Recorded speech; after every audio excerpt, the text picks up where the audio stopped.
Sometimes you just have to do what you gotta do to survive. And other times you gotta do what only you can do. The so-called MacGyver mechanic, or the extreme mechanic, is 1 in a million. And that was lucky for him, considering his odds of surviving were about the same. Welcome to Marooned, Harrowing Tales of the Catastrophically Lost. I'm Jack Luna. This is Aaron Habel. Émile Leray was born August 23, 1949, in France. Émile had a passion for mechanics and motor vehicles, especially transforming and modifying machines. His love for the Citroën 2CV specifically developed after he drove one while rally racing and fell in love with the car model. He also had a passion for travel, and combining his interests, competed in several trans-Saharan crossings. He was 43 years old at the time of the incident that would maroon him. In 1993, Émile Leray was traveling in Morocco, driving through a remote stretch of the Sahara Desert near Tantan in a Citroën 2CV. Tantan is a desert city located in southwestern Morocco with a hot desert climate. The Citroën 2CV, Aaron, would you describe? I describe it as looks like a Volkswagen Bug almost, the old-fashioned one, doesn't it? Yeah, it looks less rounded. Yeah. It's a little taller looking. I visited Germany last year in 2024, and I drove a Citroën. Oh, really? And yeah, I went with my son. He was 16 at the time or so. And it was unbelievable because we had all these choices when it came to cars. And let me tell you, man, the Citroën, my first thought when I was trying to drive it, or I should say when I was trying to back out. Yeah. And because the parking over there can be kind of a problem. But anyway, it's not a car built for people who love to drive, I don't think. Or maybe it's just that the French have a completely different way of looking at automobiles and how people should be driving them. Because, maybe it's because I drive a Mustang as a daily driver. I love the Mustang. It's fun to drive. It's exhilarating. This Citroën was anything but. Yeah. And so it has these weird controls to back up and park and everything else. And I don't know. I don't think I could ever enjoy driving one of these. But if you watch Émile Leray talk about his love of Citroëns, it's like you begin to appreciate them a little bit more. I agree. Yeah. He really got me into thinking about getting into one myself, but now you just talked me out of it a little bit. I'll watch from a Get a Mustang, man. Yeah, I'll get a Mustang instead. So Émile Leray, he knew this vehicle very well, and he knew Morocco quite well. He'd been there many times. At this time, there was a civil war between the Moroccan government and separatists. Although there was a ceasefire in place, tensions were still high, and there were a lot of roadblocks and military checkpoints in this area desert he was traveling. While in the small village of Tlemcen, Leray was stopped by soldiers at a military checkpoint. He was ordered to turn around due to the conflict. They suggested he return to Tantan as it wasn't safe for him to continue in this area. Yeah, and I know it sounds like they're saying, well, there's a ceasefire. Well, guess what? Ceasefires get broken all the time. All the time. Yeah. And so, yeah, as long as there's a civil war going on, might think twice. But Émile, he's not the guy to just be told, here's what you're going to do. He doesn't listen to other people. That's why he's Émile Leray. Now, he turns around and he acts as if he's listening and following their orders, but he rode into the desert, hoping to bypass the roadblocks, where he quickly came to understand that the terrain is notoriously tough, sandy, and dotted with rocks that jut up out of the ground. So he's driving along, and then Leray's vehicle hits a large rock, and it hits the undercarriage and damages both the car's suspension and frame. Now, he would later say, I had traveled around Africa about 10 times, so I knew the region well and therefore had no concerns. I decided to do it in a 2CV because, although it is not a 4x4, it is tough. In Africa, they call it the steel camel because it goes everywhere, provided you drive it gently. I obviously was too rough. So Leray climbed out of the Citroën to inspect the damage, and he quickly realized that this car was no longer drivable. But he mentioned steel camel and how it drives everywhere. I think, not to blast Citroën. But I mean, I think it's like this because it's a very inexpensive vehicle. Yeah. And so a lot of people own them and they don't really have much of a choice. They just take it where they need to go. And so he may call it the Steel Camel, but I kind of see it in a different light. What about you? The same, but I think what he's saying too, that yeah, it's a cheaper vehicle. It's very tough and durable, like he mentions as well. So you can last a long time if you know how to fix it yourself. Kind of, Yeah, there you go. And that's what he It does. probably is easier to work with than most cars at the time, Yeah. I imagine. Right. Yes. Yeah. I imagine too. So with the chassis and front axle ruined, Leray knew the vehicle couldn't be driven out as it was. He needed to put his engineer mind to work and figure out a solution. The Frenchman weighed up his options and came to the conclusion that attempting to walk out of the desert on foot was suicide. The nearest town was 20 miles away, and he would drop from exhaustion if he even tried. He was in the middle of nowhere, and if the exhaustion of trying to walk back to civilization didn't kill him, the elements would. The days offered extreme heat, and the nights, they were cold. At the same time, he decided that he would probably perish if he stayed put. Not even his vehicle, his tough vehicle here, the Steel Camel, could protect him from the sweltering midday heat. And the food he had with him would likely run out before anyone stumbled upon him by chance, he thought. Looking at his supplies, he estimated that he had enough food to keep him going for around 10 days. Yeah, so he's 20 miles from the nearest town, which I believe is Tantan, where the soldiers had told him to go. Right. And we'd already set up that he's going to end up looking at this vehicle like, what can I do here to escape my fate that I see before me? Mm-hmm. And look, it's a good thing it wasn't me. Like if it was Aaron Habel out in the desert with a broken down Steel Camel, right, I would take that Steel Camel and turn it into a metal band or a hard rock band from the 80s because that's where my mind would go. So I would come up with like a few hits, but I would die out there. If it was Jack Luna, I'd take the frame off, put it on my back like I'm a turtle and just try to slowly crawl through the friggin' desert with it. They'd find me with my hands hanging out of it. What was he trying to do? Yeah, go ahead. I think you're up. He also had basic tools in his car, including a hacksaw, pliers, wrenches, wire, a hammer, a sheet metal cutter, a small saw, and a few screws. Now, thankfully, he had brought the toolbox along with him on his trip so he could do maintenance on his car along the way if needed. Just so, people are like, well, how did he have all these tools with him? We didn't have many, but he brought enough that if he needed to tinker with the car, he could do it. Yeah. He also had around 40 liters of fuel. Now, he was asked, how did you feel in that moment? He later explained, I put myself in what one calls survival mode. I could not have gone back on foot. It was too far. Although the Citroën was out of commission, Leray wondered if he would be able to salvage its parts to construct another vehicle that he could use to get himself out of the desert. The car's transmission and engine were still working, he reassured himself. That was something, at least. He decided to strip his car for parts and attempt to make a motorcycle. Without a welding kit, it would be tough and it would take time, but Leray had no other choice. So first, he did what I said I would do, is remove the body of the car. And then he decided to use that as a makeshift shelter from the elements. And I'll say here, Aaron, that when the first night fell, he got into this body of the car and he actually closed the doors. Yeah. Like, good night, and closed the door, which I thought was funny. Camper. But yeah. Steel camper. Yeah. And he ate as little as he could to survive on. He was careful to ration his supplies, his food supplies. At night and during the hottest parts of the day, he slept under the body of the Citroën. Initially, he believed it would take just a few days to complete the project of building a motorcycle, but Leray spent the next 12 days and nights putting together what he eventually thought of as the Frankencycle.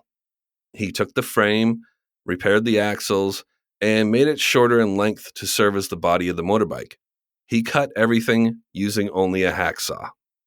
Yeah, this is where I'd be interested to know what the audience thinks. Do they like the sound of Frankencycle or Steel Tortoise better? Yeah.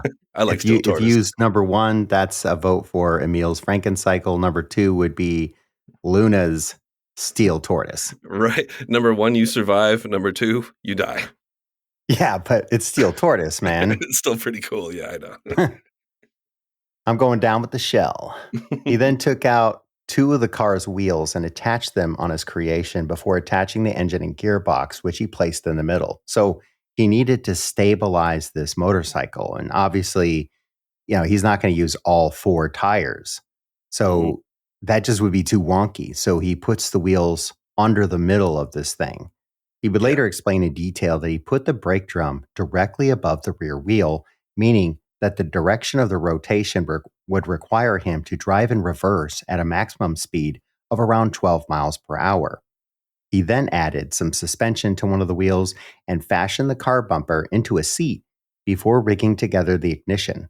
He finished it off by putting the car license plate back on the vehicle, on the back. I mean, it's so weird. It's like, okay, I've got a new vehicle here, but I'm still going to have my car license. Yeah.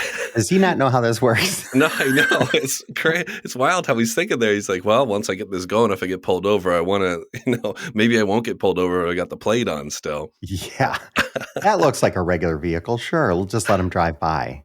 What an excellent survival mindset he has. He's already mentioned it, but there's no doubt in his mind that he's getting out of here. So he's like, well, when someone does see me, I'll have the plate on. I feel like if I even came close to getting something to start going and pulling me out of there, it's time to go, right? Just drag me out of here, please. But this guy, he's taking his time a bit. Mm-hmm. So Leray was something of a mad scientist, that should go without mentioning, and especially when it came to taking Citroën cars and fashioning them into something else. The Frankencycle wouldn't be his last creation, and he would go on to make a boat from a Citroën car later on in his life. Spoiler alert, he makes it out of here.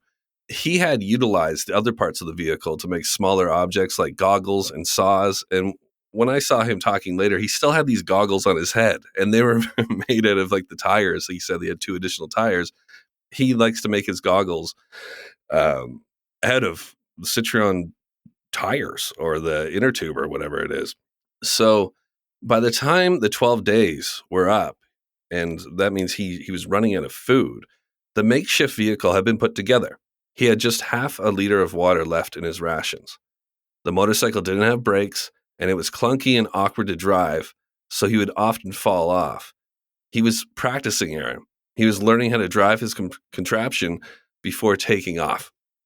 Yeah, so don't get the idea that when he was done with this thing that it looked like the motorcycle from The Dark Knight. It does not look like that. No, it does actually look like that a little bit. It looks like if you left it sitting around, what is that motorcycle called that Batman drove? Oh, I don't remember what it's called. I just remember that he drove, he had one that came out of his vehicle, his car. Yeah. And that was pretty fancy, but this is not fancy. This is a contraption. It's like if Batman wiped that thing out in a desert and it got left there for 200 years and someone came across it. That's what it looks like. Yeah, and then re-rigged it so they could use it to fight with Mad Max out in the desert. Yeah. From the insides of the car, he had fashioned together a piece of foam to use as a mattress and a towel to make a tent. He drove at a steady pace, often falling off the car bumper he had been using as a seat. After an entire day attempting to drive to the nearest settlement, Moroccan police found him as he slept in his tent. He was then transported to a nearby village where they questioned him about his strange vehicle and asked for the vehicle's papers. You can imagine what his answer was to that. All right, where did you buy this thing? Buy it? Right. One of the soldiers recognized him as the tourist they had turned away a couple of weeks back and was annoyed to see him again, choosing not to believe Leray's story because, again, they had told him, go back to Tantan, get out of here, you don't belong here. And he said, oh, yeah, I'll definitely do that. Now they know he lied to them. Yeah, he had a strange plan. Go out to the desert breakdown and come flying out of here on this motorcycle. This is an odd cat. And there's not this celebration that normally happens in these Marooned stories where, oh, we found him. No, they just came across him. And they're actually, what they do is they fine him 4,500 dirhams, which is around 450 euros, 528 American dollars. And the reason they fined him was because his vehicle did not conform to the specifications of the Citroën 2CV. Isn't that amazing? Because he's literally got the license plate.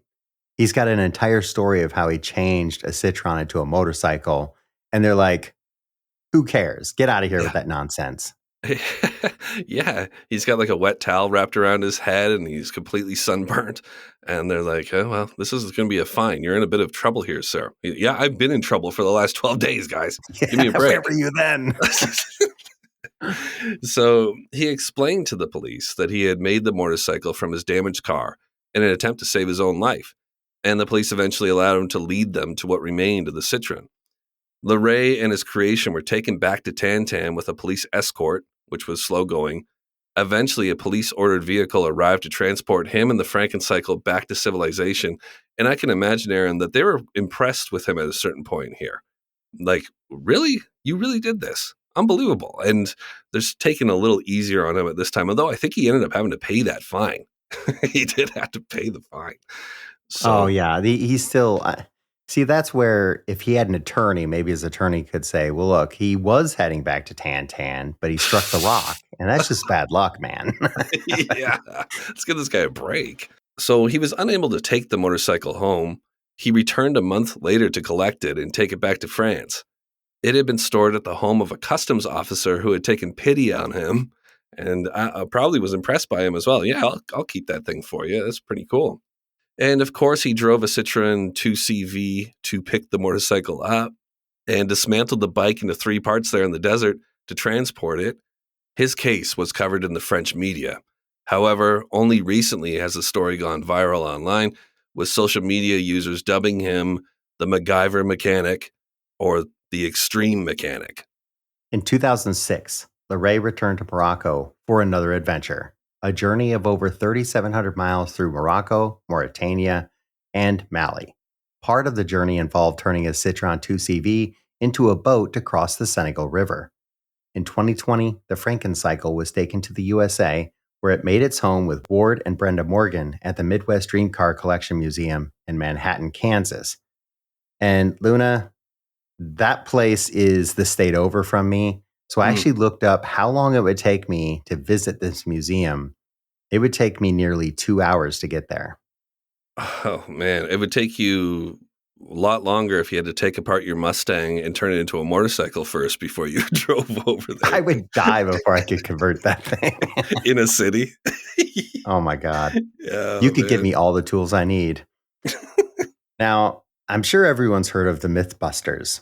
And the MythBusters team is led by Adam Savage and Jamie Heineman. Well, they actually attempted to recreate Émile Leray's feat, create a working motorcycle from a Citroën 2CV with only the basic tools Leray had. Now, they did not consult Leray's designs or himself before attempting it. Commenting on the simplicity of the Citroën 2CV, they said, if there ever was a car for turning into a motorcycle, it is this car right here. Wow. Now, they found the shell of the vehicle easy to take apart and disassemble without the use of tools. It took around 60 minutes. They said, it's so basic, it's quite wonderful. And you can watch a video of this on YouTube. And it's kind of neat where they just open the doors and then lift them straight up and pull them away from the vehicle. I mean, a lot of the vehicle is easy to take apart, apparently. That, like the doors, the seats, etc. When they start having to convert it into a motorcycle is when it starts getting difficult. They said the difficult part was providing power to a central drive wheel without moving the 250-pound engine. Balancing all the parts would prove to be very difficult.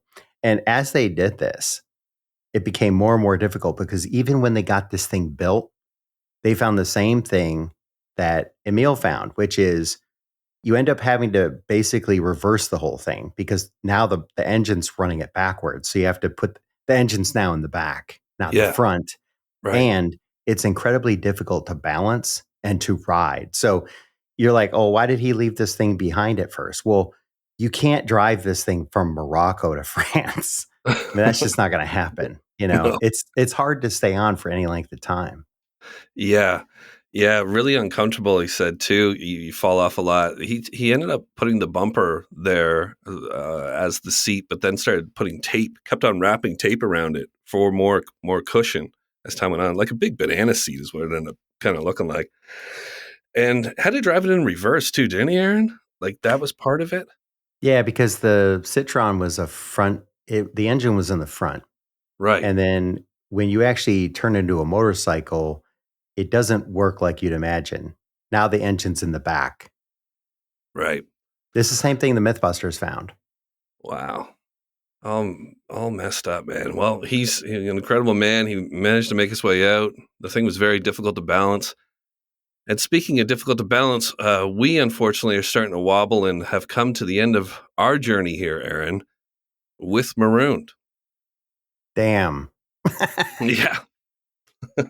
A lot of people are now saying, what the hell? I think some headphones have just been thrown somewhere.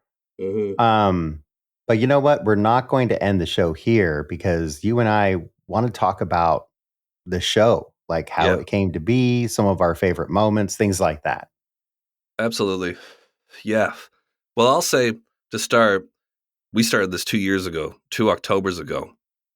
I was looking at my son the other day, and he's known about Marooned this whole time. He enjoys the stories of the catastrophically lost. Part of this was making it like a PG style podcast where my kids can listen to it. Your kids, anybody's kids can listen along. That's what all the beeping is about when I swear by accident or you swear. And he was in grade 1, just starting grade 1 when we started this adventure together. And now he's in grade 3, and it's amazing how time flies.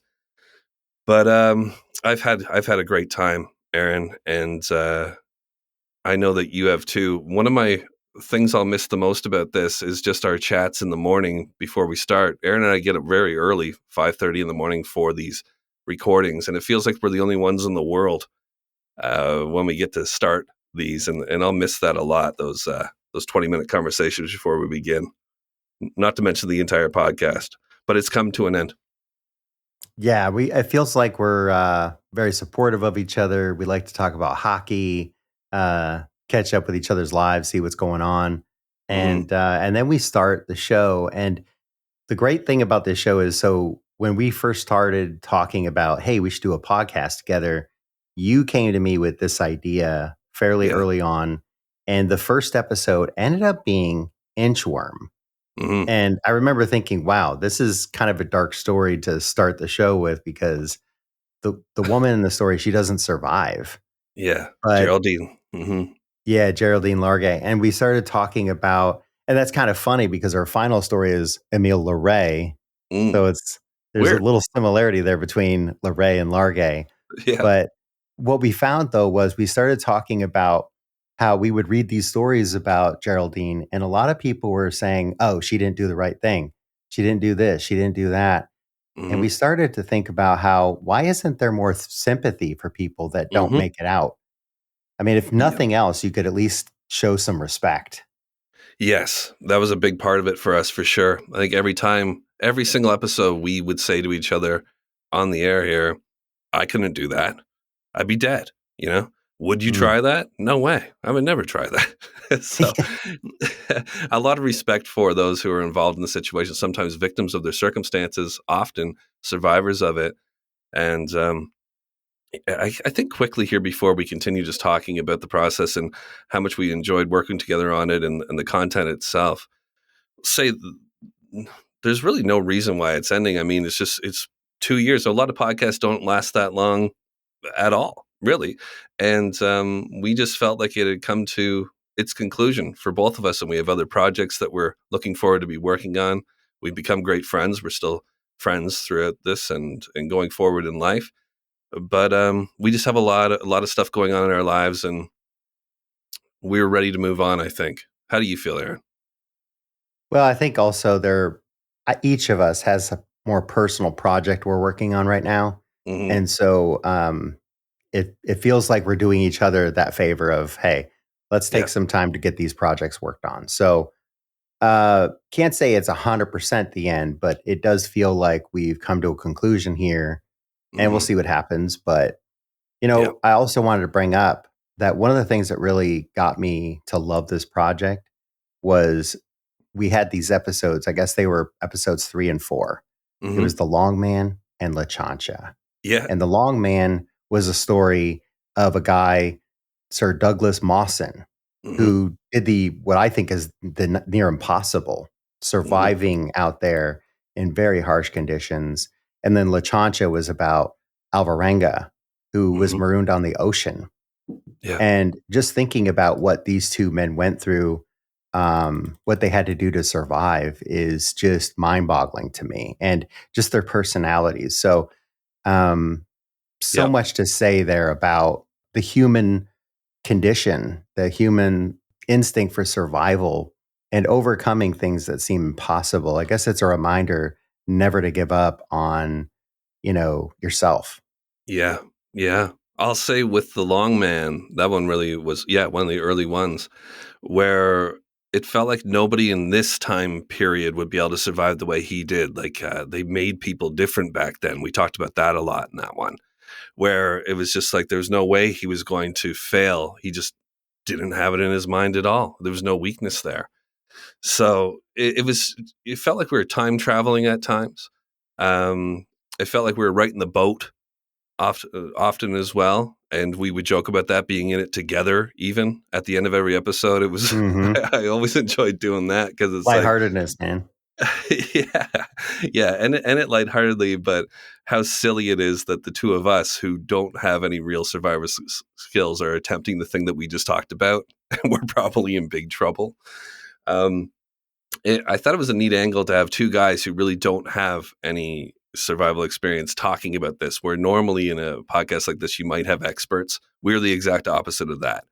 And it was just so much fun. And we were able to speak from a place where it's like, again, I couldn't do that. I would never be able to survive that. Kudos to this person for trying, right? Another thing that I really enjoyed about doing Marooned with you is when I was in high school, I was a voracious reader, and I would sometimes read a book a day. I would sometimes be reading 2 books, one after the other, where I would read so many chapters of one and go to another one. And I would do that throughout every week. So with Marooned, I've done more reading than I have in a long time. Episodes like The Boy of Buchach, Ghost House, that required a lot of research, old articles. Apollo 13. Those were episodes where I spent just an immense amount of time reading and collecting information, and I really enjoyed it. Just getting so close to those stories. Man, I spent a lot of time with my girl on this stuff too. There was episodes that we would go back and forth on doing the research for them, and at the end we had a lot of help. What's her name again? Lindsay, who was on one of the episodes when I couldn't make it. Thank you, Lindsay, for all your help at the end there. But I spent a lot of time with my girl working on a lot of these episodes together. And we would spend days. It takes a long time to create these episodes, but you get lost in that research. And it was such a relief to be away from true crime, which we both do so often, and go on this adventure through the research. And like you said, there's so much reading available. Normally there's a book that's the survivor has written. If there's a survivor, normally there's a book on it. And yeah, man, I did more reading as well. I used to spend so much time in the library that the librarian knew me. And I'm talking, I was like 10 years old. I spend my spare time there. And it just being immersed in all the reading again was, it took me back in the same way that you were kind of explaining there as well. A lot of research involved with these. I wouldn't say more than true crime, but maybe. Yeah, it's approached completely differently, I think. And that's another thing about this show. It felt like more of a show we would have put together in the early days. Yep. A lot of it was done by us. Not everything, because we had a lot of help along the way. With the website and social media, Cassandra did that. We had research by myself, yourself, Courtney, Lindsay. Yep. We had all this wonderful.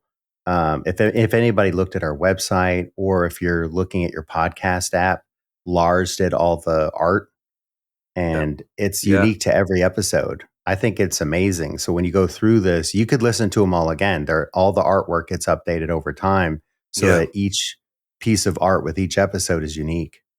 Yeah, you've done that. It's like a collection now. Marooned is done, but if you look back on it, like Aaron was just saying, there's all the art for each episode. it's a collection that we've completed for ourselves here now. I mean, I'll say this too. You and I both had success, you much more so, but I've had good success too with true crime. And you started very early. You're one of the godfathers of true crime podcasting, you and Justin. And myself, I came about 4 years later, 5 years later. And I'm one of the originals, people say too, with true crime. But it's different now, trying to break into the podcasting space with something new. And you and I both realized that pretty quickly, that this wasn't going to just explode for us the way that our individual podcasts had in the early days. There's so many more podcasts out there. And Marooned felt like it was kind of trying to like make its way through the murk. Like, hey, this podcast is here, but they got thousands of other podcasts now. And it ended up feeling like, to me, and part of the reason why I enjoyed it so much was like a guerrilla radio style of podcast we ended up doing, where it was just you and I getting together every 2 weeks and doing it out of passion eventually, more so than anything else. It took me back to the roots of podcasting, which I had forgotten about and missed. And I enjoyed that so much, just doing it for the love of it. Well, and we see that with our feedback. I can't tell you how many times an email has come in and said, "This is my favorite podcast now." Mm-hmm. It means a lot to hear that. It does. And while it doesn't have maybe the success of our other shows, it was a solid show. We had a lot of great feedback, I even got feedback yesterday. Like people are saying, "Oh, cover this, cover that." Mm-hmm. And again, it's closing down, but it's not over because the episodes remain up. And I would say I'm going to be going back through and listening to these here and there because this show has been really special. I mean, I think about when we had people contacting us and saying, "Are you going to talk about the two people marooned in space?" And it was funny because they were saying, "We're not marooned. This is our job. We expected this." And it was funny because people who aren't astronauts are like, "No, you're stuck out there." Yeah. So it's very much about the perception, just like with Douglas Mawson, Sir Douglas Mawson. He's not going to say that, it's over.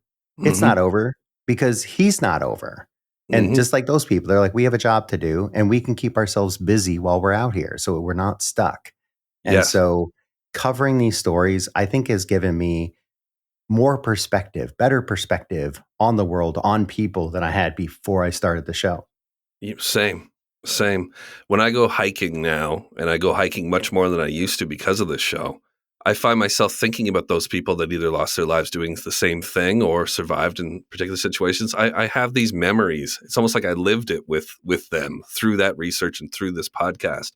And now when I walk, I have a memory, like I'm relating to a story that we covered here. It's really nice.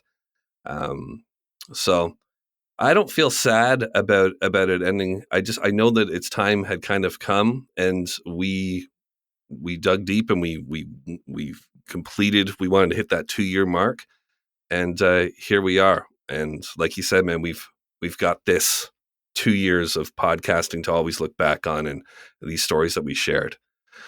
So, I'm quite proud of it. There's one more thing I did want to say, which was the other thing that would happen is we'd hear from people who had a family member that went through something. And one of the ones that stood out to me was Peter Ident. And his daughter had reached out to us and said, he's got quite a story about something that happened with the Coast Guard. Right. And so getting to speak with him, reading his book, and doing all my independent research on it as well, it's very special to be able to tell someone's story, especially when they've requested that you tell it for them. Yes. And so one of the memories I have looking back on that is that you included some of my interview with him in that episode. So that's another thing to go back and listen to. But really, it's a special thing overall because we got to do something a little differently. We got to do it old school, and we got to do it together when we kind of talked for a few years about working on a project together. Yeah. No, I'm so happy for the experience. I learned a lot. I learned a lot from you too. I mean, I've been podcasting for 8 years now, and when it comes to recording with a pro such as yourself, I'm used to just screwing around all the time, and you hear me do that sometimes. but your professionalism, I learned a lot from that. You'd make a mistake and you would just pick right back up and go again. And I'd sit there and podcast with you and be like, wow, this guy's a real pro here. I'm learning. This is amazing. And it improved my ability to kind of stick to the task. And because there's something that happens when you're podcasting where you go into this, what's it called? A flow state at times.